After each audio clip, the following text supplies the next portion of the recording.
जिथु नैबे Bodoland international knowledge festival बे खुंनायनि सायाव मा बुङो?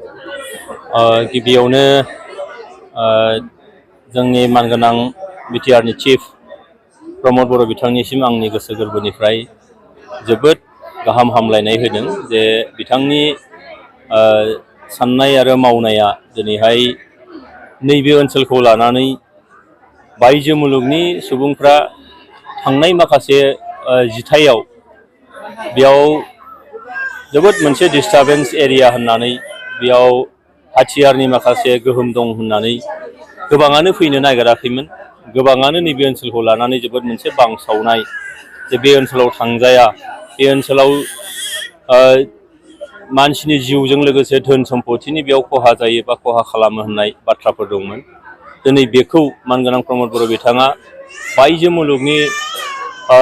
भारत आरो गुबुन हादोरनि माखासे सानसुमैफोर जायफ्रा सासेयैनो गाव हारसिङैनो मोनफा मोनफा इन्सटिटिउसन जेराव सारा मुलुगखौ गोबां फिल्डआव गोबां बिथिङाव बिथांमोनहा मोजां मोनसे पजिटिभ लामा होदों। बै बिथांमोनखौ लिंना लाबोनानै दिनैहाय जोंनि बे बिटिआरनि क'क्राझार बड'लेण्ड इउनिभारसिटियाव गिबि खेबनि थाखाय इन्टारनेशनेल नलेज फेस्टिभेल खुंनानै जेरैहाय बांलादेशनि सासे जोबोद मोनसे सुबुं धोन जाय माने नबेल लरेट बिथां मोहम्मद इउनुस बिथाङा फैदों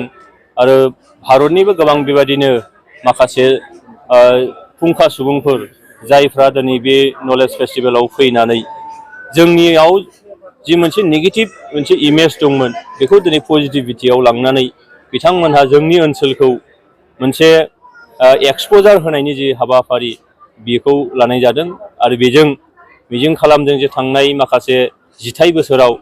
जेफोर जोंहा बदनामफोर दंमोन बे बदनामफ्रा गैया जानानै नैबे ओनसोलखौ लानानै दिनैहाय टुरिजमनि बेलायावनो होन, जोंनि दानाय लुनाय आगर आखाइजों लोगोसेयैनो जोंनि मावनाय दांनाय आखाइ हाबा बेजों लोगोसे दिनै जोंहा नैबे ओनसोलनि सुबुंफोरा जोंनि बर' सुबुंखौनो लानानै एबा गुबुन गुबुन माखासे बेयाव थानाय हारि माहारिफ्रा मोनसे एक्सप'जार नांगौ जादों जोंनो, माखासे नलेजनि गोनां जादों जोंनो, माखासे एन्टारप्रेनियरशिपनि गोनां जादों जोंनो, जायजों जोंनि रांखान्थि अबस्थाया साबखांगोन। रांखान्थि अबस्था साबखांनानै जोंनि सोलोंथाइ अबस्थाया साबखांगोन आरो सोलोंथाइ अबस्थाया साबखांनाय लोगो लोगोनो जोङो मोनब्रै बेरानि सिङाव थादोंमोन दिनैहाय बे ओनसोलनि सुबुंफोरा बांसिनानो दिनै बे मोनब्रै बेरानिफ्राय ओंखारनानै बायजो मुलुगाव थांनानै जोंनि कालचारखौ लानानै थांनायजों लोगोसे गुबुन जायगानिफ्राय गुबुन थावनिनिफ्राय राङारि बिथिङाव, सोलोंथाइ बिथिङाव, बायदिसिना दारिमिनारि माखासे बिथिं बे बिथिंफ्राव बिथांमोनहा नलेज लानानै फैगोन, जोंनिफ्रायबो लानानै थांगोन आरो बिदिजों जोंनि ओनसोलनि मोनसे नेगेटिभ मोनसे इमप्रेसन, नेगेटिभ मोनसे इमेज, बे इमेजफोरा दिनै गैया जानानै जोंनि ओनसोलाव मोनसे गोजोन खौसेथिनि थाखाय हाबा मावनायनि मोनसे थावनि, बेयाव मोनसे हाबा मावनो माखासे स्कपफोर दङ, बे बाथ्राफोरखौ दिनै बिथांमोना बायजो मुलुगाव लानानै थांगोन आरो बेजों जोंनि नैबे ओनसोल बिटिआर ओनसोल क'क्राझार बे ओनसोला मा जागोन जे नेगेटिभ मोनसे इमेजनिफ्राय बारग'नानै जोङो पजिटिभ दिगाव बायजो मुलुगनि सुबुंफोरखौ जोङो हांख्राय हरनानै बे ओनसोलाव जौगानायनि लामाखौ निस्सय स्रां खालामगोन होननानै आंहा फोथायनाय दं। गुबुन गुबुन बिथिङाव फरायसाफोरखौ गोबां माने गियान फोरोंनाय बा नलेज फोरोंनाय हाबाफारिफोर लानाय जादों। निस्सय बेयाव गासै मोनद' सेमिनार हल दङ आरो बे सेमिनार हला मैयानिफ्रायनो कन्टिनिउ गुबुन गुबुन माखासे फिल्डआव बेयाव हाबा मावनो थाखाय माने सेमिनार जाबाय थादों आरो बेजों जोंनि नैबे ओनसोलनि जायफ्रा दिनैहाय गावखौनो सासे सुबुं महरै गायसननो थाखाय नाजादों, बैबायदि दिनै सेल्फ हेल्प ग्रुपनिफ्राय लानानै माखासे NGOsफोर, माखासे बेबायदि ग्रुपफ्रा आवगायबोनानै गावखौनो सेल्फ रिलायेन्स खालामनायनि थाखाय मोनसे सिमां नुदों, बिथांमोनहा निस्सय मुलाम्फा जागोन आरो बेजों जोंनि ओनसोलनि राङारि बिथिंनिफ्राय लानानै सोलोंथाइ बिथिं गासिबो बिथिङाव साबखांनाय फैगोन आरो बे सेमिनाराव बिसेसकै माने इउनिभार्सिटिनि स्टुडेन्टफोर, कलेजनि स्टुडेन्टफोर, जोंनि स्कलारफोर जायफ्रा रिसार्च स्कलारफोर दङ, जायफ्रा आबादारिफोर दङ, जायफ्रा दिनैहाय मोनफा मोनफा इन्सटिटिउसन सालायगासिनो दङ, बेजों मर माखासे नलेज लानानै बिथांमोना मोजां मोनसे खामानि मावनो हालांगोन इयुनाव। आरो बेयाव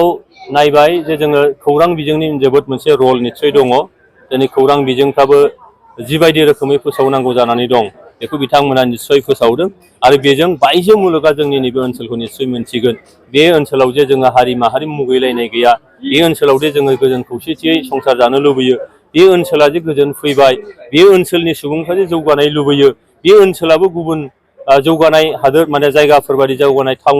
थावनिफोर बायदि एखे आगानैनो आगानै आगान मिलायनानै दावगालांनो लुबैयो। बे जिनिसखौ दिनै मिडियानि गेजेरजों फोसावदों आरो बेजों निस्सय फैबाय थानाय समाव जों मोनथिस'वा जासे माखासे जोबोद मोजां मोनसे जोंहा मुलाम्फा जागोन होननानै आं फोथायनाय दं। नाथाय सार बेराफारसेथिं एचएस एग्जाम आरो मेट्रिक एग्जामा जानो खाथियावनोसै आरो एचएस एग्जामा जागासिनो दं। दा बेवहाय नैबे फेस्टिभेलखौ खुंनायनि बेलायाव साथ्र'फोरनियाव माने गोबां गोहोम खोख्लैबाय होननानै खायसे मानसिफ्रा बुंगासिनो दङ। दा बिनि सायाव नाय जे जोङो नैबे फेस्टिभेल खुंनाय बे फेस्टिभेला गोबां माखासे पजिटिभिटि बेयाव दङ। बेजों गोबां माखासे दिनैनि नङा गाबोन समफोर फैबाय थानाय समनि थाखाय फैबाय थानाय डिकेड्सनि थाखाय सिन्था खालामदों। दा बेजों ससाइटियाव बे थागोन। दा बेयाव जों नुदों जे टाउन सोहोराव जायफ्रा फरायो बा टाउन सोहोराव जायफ्रा दङ बिथांमोननि थासारि,